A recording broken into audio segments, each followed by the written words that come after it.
This is my first time physically being in the Antelope Hills Church, so glad to be here.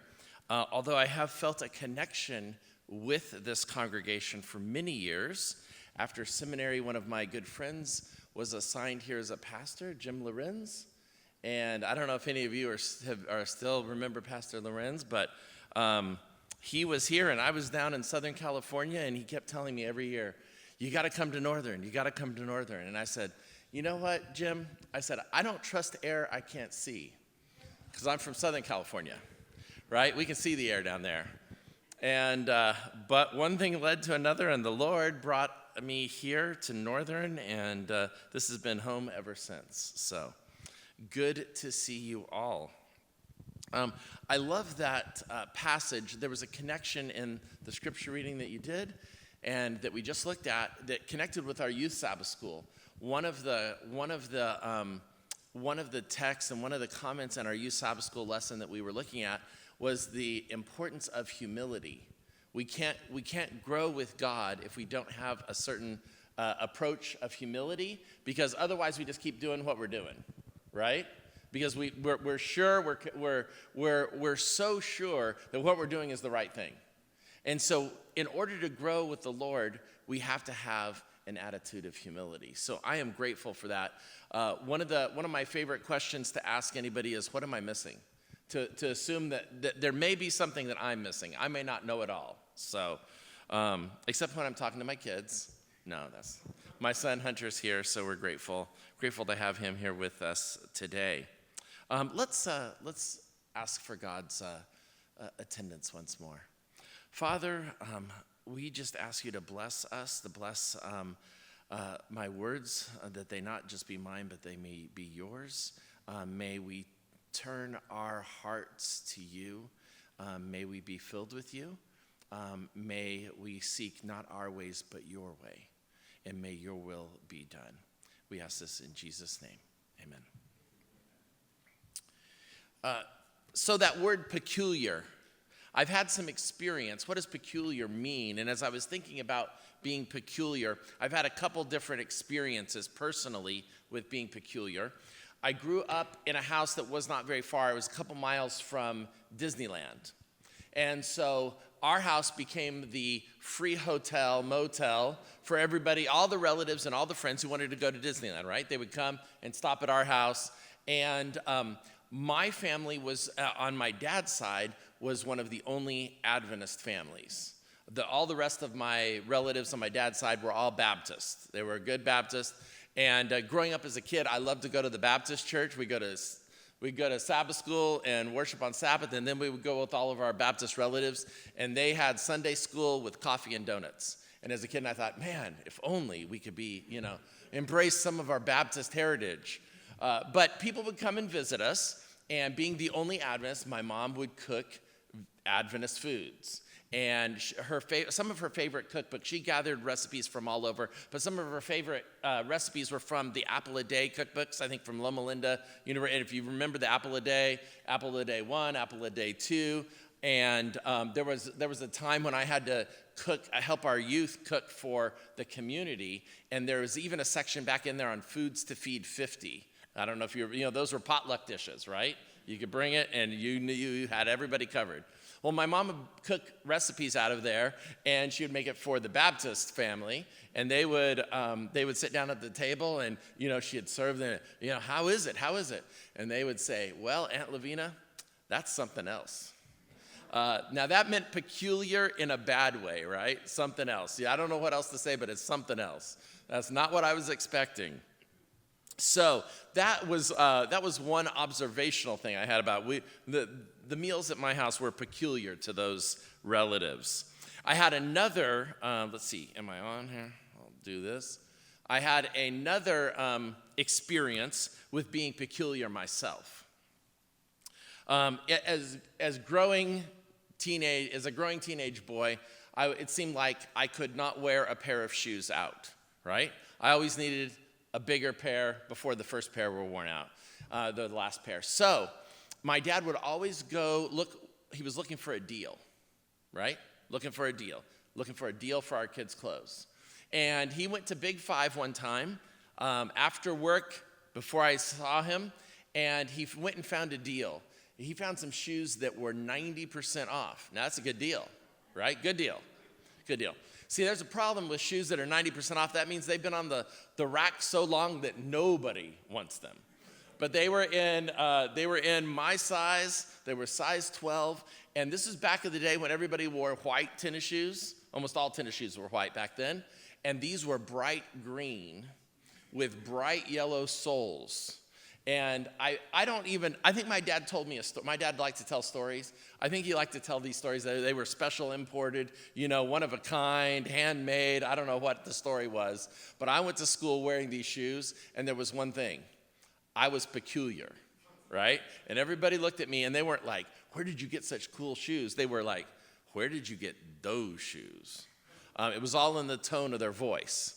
So that was my experience with being peculiar in a way that was not a good way, right?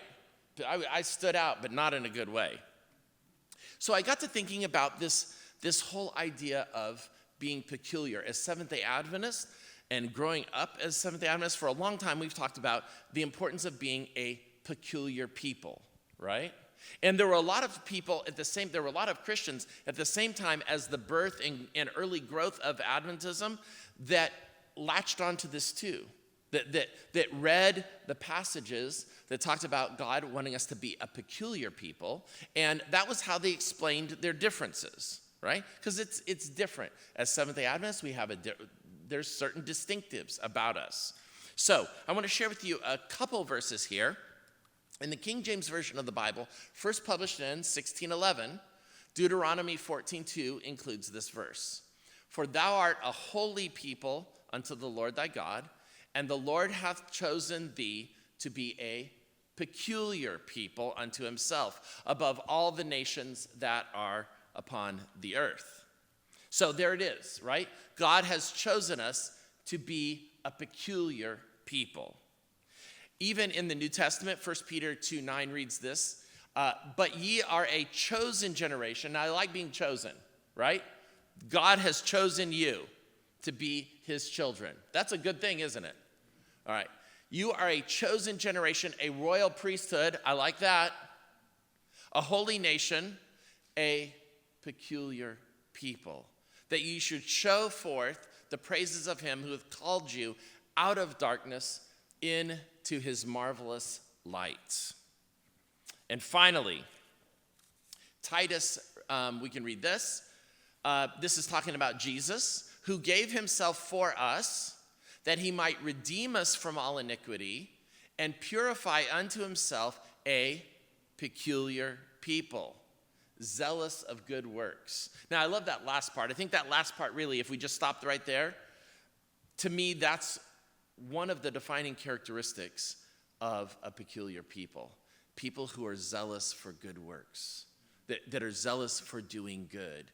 Jesus talks about if you have a light, you don't hide it, you put it on the hill, right? And it shows forth. If you have salt, you use it. You don't. One of my favorite evangelism books was entitled Out of the Salt Shaker and Into the World, right? Salt's not good just in a shaker up on your shelf, right? You got to use it. All right, so zealous for good works. So, to understand what it really means to be a peculiar people ourselves, right? And you see in multiple of these, we are a holy people, a royal priesthood, a peculiar people, right? There's a connection there with being holy. And to understand what it means for us to be holy, because that's what God calls us, right? He calls us to be a holy people. It really starts with him, and it starts with the burning bush. So we're gonna start there. We're gonna move on there next with this story of the burning bush. Now Moses was pasturing the flock of his father-in-law Jethro, the priest of Midian, and he led the flock to the west side of the wilderness and came to Horeb, the mountain of God. Then the angel of the Lord appeared to him in a blazing fire from the midst of the bush, and he looked, and behold, the bush was burning with fire, yet the bush was not consumed. So Moses said, I must turn aside and see this marvelous sight, why the bush is not burning up. So I want to take a couple different lessons right from these passages, all right?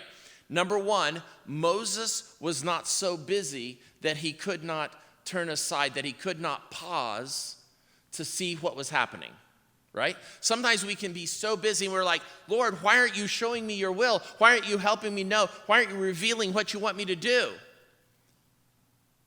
But we're so busy that we don't have time to pay attention, right? Some people, sometimes one of the phrases I like is, I'm so poor I can't even pay attention. Have you ever heard that, right? But we're so busy that we can't pay attention. Sometimes we can be so busy about what we think is God's work that we can't pay attention. So here, Moses is on the other side. He's pasturing the flock, and he sees something that catches his attention, and he stops. He pauses, right? Now, he stops and pauses to see something that is marvelous. It's not marvelous to see a bush catch on fire, right? Dry things burn.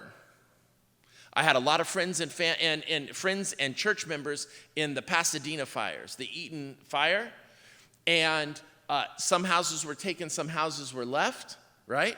But when things are too dry, they burn. Okay, that's not what's so remarkable here. What's remarkable here is that it's on fire and it isn't consumed. It isn't consumed. And so that way, Moses says, hey, wait, I gotta check this out. So, when the Lord saw that he turned aside to look, God called him from the midst of the bush. See, when God saw that he was available, that he was paying attention, then God called to him, right? Right? God, why aren't you calling to? Why aren't you talking to me? I want to know your will. Reveal it to me. Show me. There was a time when I was talking to an elder, a mentor of mine, and I was kind of complaining. Not really complaining, but just observing. And there were so many of my pastor friends who had had something called like a burning bush experience. And we oftentimes in Adventist schools, elementary, academy, college, we'd have people come and talk to us, and they would share their burning bush experience. God got them. God spoke to them from the burning bush. And I was talking to my mentor, and I said, you know what, I don't have any kind of experience like theirs. I don't have any kind of an experience. And the elder said, well, sometimes God has to yell at us. Other times he can speak in a normal voice or even a small whisper, right? So if God can get your attention with a whisper, why would you want to demand that he yell at you, right? And so that helped me kind of have a different perspective of this. But this is one of those things, when you have the burning bush experience, it's like you cannot deny it, right? It's serious. So God gets a hold of Moses, and Moses probably was one of those that at the very beginning, he was not very humble, was he? At the beginning of his life, he was raised in the royal court. He knew how to take matters into his own hands. So God had him out here learning some lessons. One of the things, tending the sheep, learning some humility, and now he's ready. So God called to him from the midst of the bush and said, Moses, Moses. And he said, here I am. Then he said, do not come near here. Remove your sandals from your feet, for the place on which you are standing is holy ground. See, this was not just another spot of sand, right? It wasn't just a better place. It was unique, holy, one of a kind, set apart. This was not just a different kind of experience, but it was a unique, one of a kind experience. This had never happened to Moses before. He didn't even know, right? He didn't really understand. He entered into this whole conversation kind of unknowing, not really realizing what was happening. So when it says that this is holy ground, and in other places God says, I am holy. I love that one. I am holy, therefore you should be holy because why? I am holy, right? There's other places where he says, Jesus even says, be perfect even as your Father in heaven is perfect, right? So we are called to be like him as his children. We are called to pattern our lives, to follow him, to be like him, right? There's nothing more that a child wants than to be like their mom or their dad who they love, right? And sometimes people say, oh, I see your father in you. That's one of the greatest compliments, right? I see the family resemblance. Our God is holy. Now, this holiness is not a matter of degree. It's not he's just a little bit better than. There were many gods worshipped in Moses' time. There are many gods worshipped probably even today. But our God is not just better, he is unique.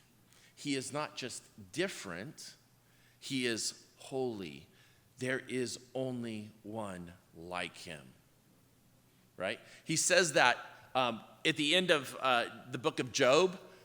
God has the interaction with Job, and God asks Job all kinds of questions, and Job says, I need to be quiet now, right? Right? I thought I knew some answers. Now I know nothing. There is no other God. The prophets often talk about the gods that were made of metal and wood. Are those really gods? No, those aren't just lesser gods. They're no God. They're nothing. They're suited for the fire. So, this is a paradox. It's a marvelous sight. The bush is on fire but not consumed. This is a great sight. This is an out of the ordinary sight. So, I want to share with you something that helped me understand, a couple experiences that I've had that helped me understand what the difference between just better than and different, right? Because if we're in danger if we just see God as better than, right? Because we're always looking for something that's a little bit better, right? A little bit newer, maybe a couple new features, something that's just a little bit better. That's an improvement, right? But God is not just better than, he is different than. So, first one, I was headed to a doctor's appointment down in Los Angeles. I pastored down there for 3 years before coming back. So some of you have known me. I used to pastor in the Orangeville church. And after that, the Lord called me on a sojourn to Egypt, right? Kind of like his people. So I went down to Los Angeles area to pastored had a blessed experience there in the Eagle Rock Church, and then God called me back here. But while down there, I had this doctor's appointment, and I went to the doctor, and parking is really bad, right? It's like you may not even get a parking place, and it may cost you like $100. Maybe not quite that much, but it's a lot, right? It's crazy. So I went really early to make sure that I'd never been to this doctor's appointment before, never been to this clinic. And so I went down early. I was probably there an hour and a half early, right? Because you never know when traffic's going to be, how you're going to be redirected. So I went down really early, got in, no problem, and went to the doctor's office, and it said, closed till 1:30, and I'm like, okay, great. So it was lunchtime. I got there about noon. So I went looking for something that would be cheap and healthy, and it would be, have a good lunch. Looked on my phone app, looked at all the Yelp recommendations, right? And this was a particular area. It was a lot of offices and buildings, and there was like no easy, it was like almost like a half a mile to cross to get to the other side of the block, right? And I saw some place that I wanted to go right across, but the street was like 6 lanes, and it would have taken me, a half an hour just to get around to the place. So I was looking there, and there was a restaurant right next door to the doctor's office. So I look at it, and I'm looking there, and it unfortunately it had that $4 sign symbols, right? This was not the cheap and fast and fun place to eat. And I look at that and I thought, man, this is not my anniversary. It's not a birthday. This place was not, now it wasn't Michelin starred. And Michelin, if you think about it, actually was, have you heard of Michelin starred restaurants? Okay, Michelin stars, there was a book made by the tire company encouraging people to travel, to burn up those tires, right? And so they would rate restaurants and places to go and things to do like that. So this was not Michelin rated, but it was Michelin recommended. And I'm like, okay, that's just not, that's not where you go before your doctor's appointment. But there was no place else. So the place is Kazan Ramen. So I went in here and I looked at the menu, never been in any place like this before. I was a peculiar person. I didn't know what I was doing. Right? Have you ever felt like you stood out, like you're in a place and you think, okay, I don't belong here. This is not my style. Well, that's where I was. So the server came, said, how can I help you? I said, I'm vegetarian. What's your recommendation? She said, oh, number 20 is what we're known for. Okay. Now this place has all kinds of noodle making, ramen making machines in the window. They make everything fresh. It's almost like made to order. So here's a picture of my meal. It had all kinds of vegetables, herbs, spices. It had the tofu. The sauce was just unbelievable. It was unique. This was not just, have you ever had top ramen and you kind of want to fix it up a little bit? And so you put some fresh things in? In college at La Sierra University, some of my friends didn't even cook it. They just ate it out of the pack, right? You just crunch, it's like potato chips or something, right? College students live on ramen, that's one of the things. And microwave macaroni and cheese, not very healthy. This was not just fancy top ramen. This was not just top ramen that was a little bit better than what you get out of the store. This wasn't even the fanciest in the cup of noodles, right? This was on a completely different level. Check this out. Check out the saffron, one of the most expensive herbs, right, or seasonings, flavorings that exist per pound. The onions, the cabbage, everything in it was just perfect. And it was like one of those experiences. I said, okay, I have never had ramen like this, and I probably will never have it this good again, right? But it helped me understand that it was very peculiar. It was not like anything else I had ever had, right? But it was peculiar in the right way. It was so much better. Now, for those of us who live here in Northern California, there's another dining experience. Anyone ever been to Bistro Gentil? It's in Yountville. At one time, Yountville had the highest density of high-class places to eat in almost the world, I think, per square mile. So, Bistro Gentil. Bistro Gentil has one thing, and it used to be everything. Boy, since COVID, has all the prices gone up? Is this like insane, right? Like even Spaghetti Factory. I went there, we were doing something there the other day, and I thought, I remember when Spaghetti Factory was $4 for the manager's favorite or whatever, and I thought, now that was a deal. And it's like, I don't know, it's almost up to $15, $20, and it's crazy. So, Bistro Gentil had a really reasonable, their thing that they were known for was tomato soup, all right? Now, my wife and I, this was a place I took her on our first date. So I took Heather. Heather loves tomato soup, so I said, I'm taking you to Bistro Gentil, right? I take her there. She falls in love with the soup. She fell in love with me later, right? But the soup, I had her with the soup. But they sell, you can buy the recipe for this soup from the restaurant, right? They say like, yeah, $5 you can buy the recipe. I'm like, man, this is the best soup. I gotta buy this recipe. So Heather and I decided that we were gonna make this soup for a pastor's gathering, all the pastors and their families at the Pacific Union College Church. I was the youth pastor there at the time. So we're gonna invite all the pastors and their families over, and we're gonna make them Bistro Gentil tomato soup. Just tomato soup, right? Just tomato soup, but we're gonna make it. So it takes like 6 hours to make this soup. They sell you that recipe because they know if you try it once, you will never try it again. You will go back and pay them to make the soup, okay?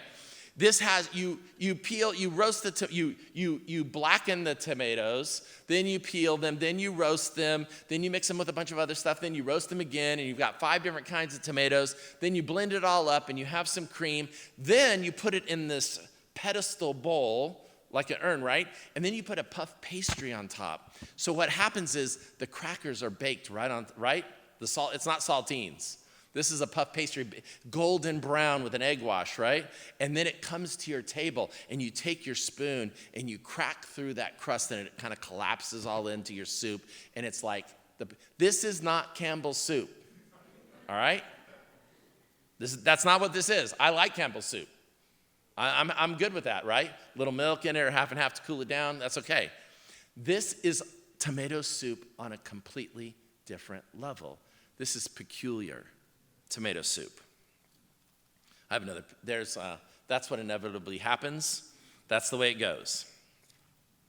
So, to understand who God is calling us to be, to understand what it means to be a peculiar neighbor, we have to understand who God is, right? Because there is an enemy seeking to confuse our understanding of who God is. There's an enemy lying about who God is. He's been lying about who God is, what? From the very beginning. So in order to know who we are, in order to realize that we are fearfully and wonderfully made, we have to understand, what's the first banner here? The Creator. And the Redeemer. And our Advocate and King. In the beginning was the Word, and the Word became flesh and dwelt among us. The incarnation, right? The becoming flesh of the Word. God is greater, right? Jesus is greater than, but he's also different than. The Greeks of the time, when you talked about the Word, right? When you get to the very beginning of the Gospel of John, and when John wrote these words, in the beginning was the Word, he had all of the Greeks with him on that. They had a concept of the Logos, the Word. And their concept, their understanding, was that everything was made through the Word. The Word, the idea, the Word made everything. And it even connects with some of Genesis, right? In the beginning, God said, "Let there be light," and there was light. So they have this. So when John would say, "In the beginning was the Word," they're all like, "Yeah, we got you. We're with you. Keep going. Tell us more." But when he got to the Word became flesh, you lost me. As a Greek at that time, John lost them all. Because that was the opposite of what they believed. That was the opposite. They believed that all of flesh was evil, corrupt, was less than. And so the divine Word could never become flesh. That would mean that it would become less than. See? But when we celebrate a Word that became flesh, it's a God that loves us so much that he came to be with us. He reveals not the deception, but the truth about who God is. See? Jesus said these words, "Take my yoke upon you, the burden, the weight." Why? Because it's easy. All the way back to the beginning, back to the Sabbath. Go back to the Sabbath, in the very first Sabbath. God works all week. He says, "Let there be light, let there be darkness and light, let there be lights in the sky, let there be trees and animals." He works all week. And then the crowning of creation, right, is humanity. He creates man, and our first job, it's not really a job, but our first experience is what? Rest. Did we deserve rest? Had we earned rest? See, that's one of the things I want to challenge you, all right? I want to challenge how you talk about Sabbath. Because so often, and we all do it from pastor to church janitor, it doesn't matter who you are, and all of you in between, right? We come to the end of the week, and somebody will say, how you doing? Oh, man, it has been a week, right? And we show up at church. Oh, I'm so good, Sabbath. I have worked so hard. It's almost like I've earned this Sabbath. I've earned a rest, right? I've been working hard, and finally Sabbath is here. But that's not the way God created us. He worked all week. And then he said, come and enjoy me in my rest, right? Take my yoke. Because the yoke that I have for you is different than the world has for you. It's not just a lighter yoke, right? It's not just a little bit less than. It's an easy yoke, right? Learn from me. Why? Because I am meek, and there you get it again, humble, right? And through meekness and humility, you can find rest for your souls. Jesus is the living water. It's not just refreshing for a moment. There are times, I remember one time, we were talking about a hike in youth Sabbath school. Jenny, you said you were on an 18-mile, right, hike? That was, a long ways, right? I was hiking as a teenager up to Mount San Gorgonio, the highest point in Southern California. And people brought along a lot of different things to drink, but the only thing we wanted to drink? Water, right? When you're really thirsty, you don't want any additives, you don't want any flavors, you don't want any sweet, you want water, right? But it's not enough, right? It only lasts, the satisfaction of water only lasts for a little time. Jesus, the hunger and thirst that we have on a spiritual level, Jesus is the only answer. Right? There's a quote that I just read recently, reread, I was reminded of, by C.S. Lewis, and he said, when the void, when the vacancy in my own heart is not satisfied by anything in this world, then I know that I was made for another place and time, right? When nothing that we find in this world satisfies, then we know that there is a spiritual satisfaction that is needed. Right? Then we really know we need Jesus. Foot washing. Jesus invited us to follow his example, right? As I have washed your feet, and you were talking about that, you're going to have communion service and the ordinance of humility in the weeks to come. Jesus asked us to follow his example. As I have washed your feet, you in turn wash each other's feet. He was teaching his disciples that he came to serve, not be served. The universe, the God of the universe, came to be a sacrifice, not to demand a sacrifice from us. This is not just better than the other gods, it's the opposite of other gods. In the early writings, in some of the earliest historical records of other religions outside of the biblical faith, they record conversations among the gods. And there were a number of higher level gods and lower level gods, and the lower level gods had to do all the dirty work, right? And they got tired of it. And they decided, you know what, let's come up with a plan. And they had a genius plan. Let's make humanity to do all of the dirty work, all the stuff that we don't want to do, right? That's what is taught by these other religions. But not so with our God. He does not ask us to do the things that only he can do. And he doesn't just pawn off on us the dirty work. He says, as I have served you, so you serve each other. He's the original example of leading by example, right?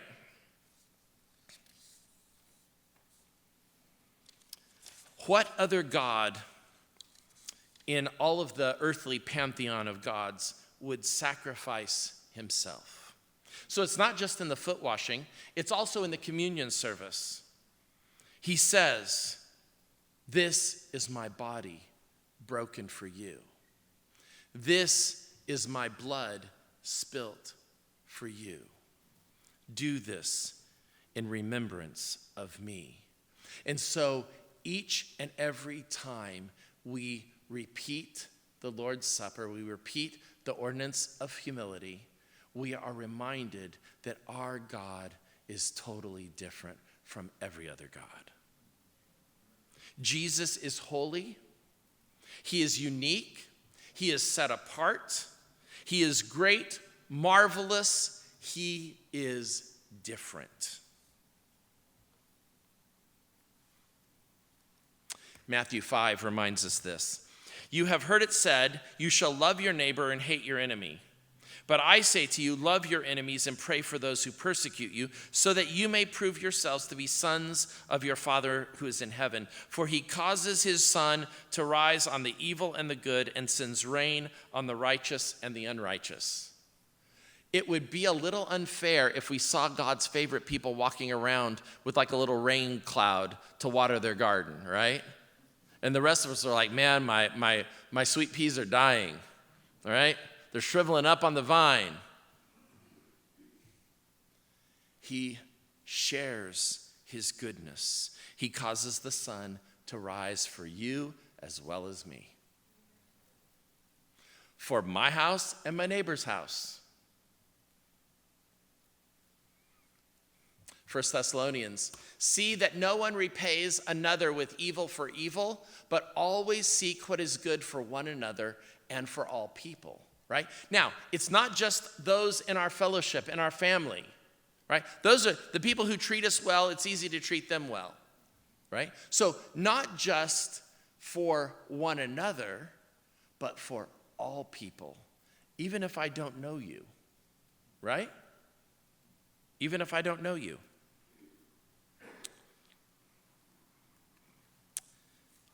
One of our favorite passages, I used to have a friend who worked in our church community services department, and he said, this is it for him. The story of the sheep and the goats, right? It doesn't get much plainer. Then the king will say to those on his right, come, you who are blessed of my Father, inherit the kingdom prepared for you from the foundation of the world. For I was hungry, and you gave me something to eat. I was thirsty, you gave me something to drink. I was a stranger, you invited me in. Naked, you clothed me. I was sick, and you visited me. I was in prison, and you came to me. Then the righteous will answer him, Lord, when did we see you hungry and feed you? Or thirsty and give you something to drink? When did we see you as a stranger and invite you in? Or naked and clothe you? And when did we not see you sick or in prison and come to you? And the king will answer and say to them, truly I say to you, to the extent that you did it for one of the least of these brothers or sisters of mine, you did it for me. The parable of the Good Samaritan is a lot of times that's where we go to when we want to understand about being a neighbor, right? And the question that prompted that parable was the question of, well, Lord, how do I know who my neighbor is? I know I should love my neighbor as myself, but how do I tell who's my neighbor, right? How do I determine who is worthy of that behavior, of that treatment? See, how do I identify a neighbor? Because everybody must not be my neighbor. But if you can help me identify my neighbors, then I'll be sure to treat them the way God wants me to. Right? That's it. I need to evaluate. Jesus, I need help with a critical eye. See, who really is deserving? And Jesus does not answer the question. Right? He doesn't provide any help with who is a deserving neighbor. Instead, he says, what does it mean to be a neighbor? He turns it not from an outward-focused question to an inward-focused question. Who was a neighbor? Was it the teachers, the scribes, the Pharisees, the priests? Was it the official religious leaders? No, it was somebody you had never thought, right? Somebody who was cast out. A few years back, I was reading an article that the actual people who are still genetically descended from the Samaritans is getting smaller and smaller and smaller, right? But when we read in our scripture, it was the Good Samaritan, that's like military intelligence, right?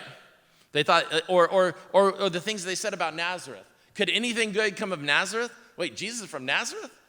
We better be looking for a different Messiah, right? Because the Messiah can't come from Nazareth. But Jesus identifies that the neighbor is the one who helps, right? The neighbor is the one who helps. So if you want to be a peculiar neighbor, be one who helps, who sees a need, who says, Lord, let me know what gifts you've given me to be of service in this neighborhood, and then give me the courage and the desire to use those gifts for your kingdom. That's what it means. Now, one of our let's see, Kathy, you can help me, strategic anchors, right? We have some core values, but we have strategic anchors. One of our strategic anchors in the Northern California Conference is to be community relevant. Now, I've known people, there's a very popular saying about some Christians and some Adventists, they're so heavenly minded, they're no earthly good. You ever known somebody like that? Like, you may go to them if you want somebody to pray for you, but they may pray in a way that they reveal all your secrets. Have you ever known people that pray like, please be with Sister Smith? She's had a rough week. And all of a sudden, all the stuff gets told, right? But it was in prayer, so it doesn't count.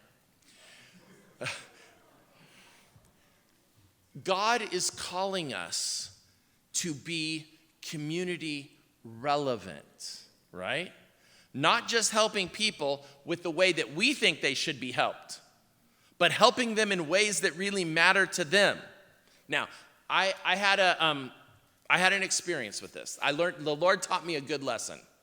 Has the Lord ever taught you a lesson? Sometimes you don't want to tell, right? Sometimes those lessons should be secret. But this was a very interesting lesson. So I just graduated from seminary, but we had an evangelistic school that we had to be a part of. All the seminary students had to be a part of an evangelistic series. And the Southeastern California Conference brought us all back. They had their conference evangelist was doing series at the Riverside Church, right? And so we were there, and we were all involved in these meetings, and we would have an evangelistic prep meeting every morning, like 8 o'clock. So on the way, and we were all in hotels because everybody didn't live there, so we were staying in a local motel there near the church where we were doing the series. And one time the evangelist would say, hey, Wayne, would you stop and pick up some orange juice and something for us and some muffins, something for, a little snack for the breakfast time. Okay, continental breakfast, right? And so one day it became mine. So I stopped at there was a Safeway right across the street from the church, so I stopped at Safeway. There was a guy at the door of Safeway. He was asking for help, right? He was like, hey, can you give me some money for food? I'm hungry, I haven't eaten. And I'm like, well, absolutely. But more than that, I'm not just going to give you money for food. I'm going to actually buy you some food. So let's go buy you some stuff. And I was going to buy him, instead of giving him a sandwich, I was going to buy him a loaf of bread, right? And stuff to go with that. So we go in. I said, okay, let's get you some bread. And he goes and he picks out Wonder Bread. Now, as a good Seventh-day Adventist, I know that Wonder Bread, you can roll it up into a ball and play catch with it, right? And that's about all it's good for. And I said, no. We're going to get you some of this Ezekiel 4:9 bread, right? This is bread that'll stick with you. Now, I don't need to tell you any more of the story. But God got to my heart and said, you may have given him what you thought was best for him, but it might not have been best for him. See? Maybe at that point for that meal, that Wonder Bread might have been better for him than the Ezekiel 4:9 bread, right? His system may not have been able to handle the 4:9 bread, right? But me, out of my arrogance, right, with a lack of humility, I thought I knew best. And sometimes what we think is best is not always what God knows is best. All right, so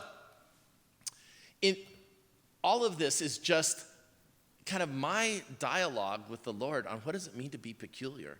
God wants us to be different than everybody around us, right? But different in a good way.